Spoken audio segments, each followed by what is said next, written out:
Hello students, in this video we are going to discuss this problem. So let's begin the observation part. That is, if you know this property, you can easily solve this problem.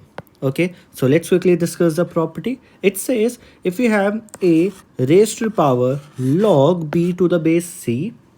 Okay, in that case, you can replace these two quantities or you can say interchange these two quantities.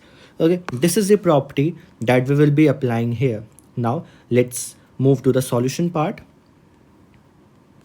So here, let's discuss the solution part.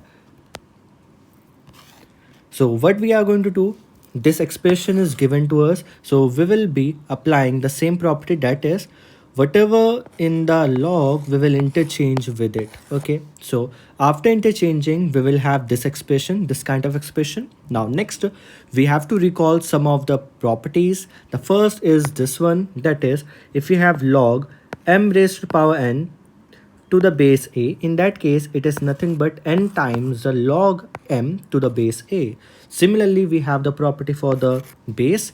Okay, so let's apply one by one. So here we have alpha raised to power alpha, so it will come outside like this.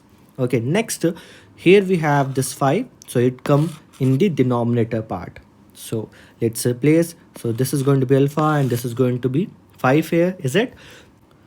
Now we know one property, that is log a to the base a, it is going to be 1 here. Okay, so we will be saying this value is nothing but 1 here.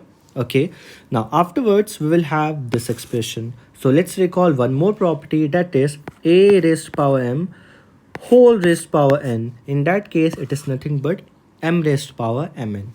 Okay, let's apply, because this quantity will multiply this one. So we will get this one, and this is going to be the final answer.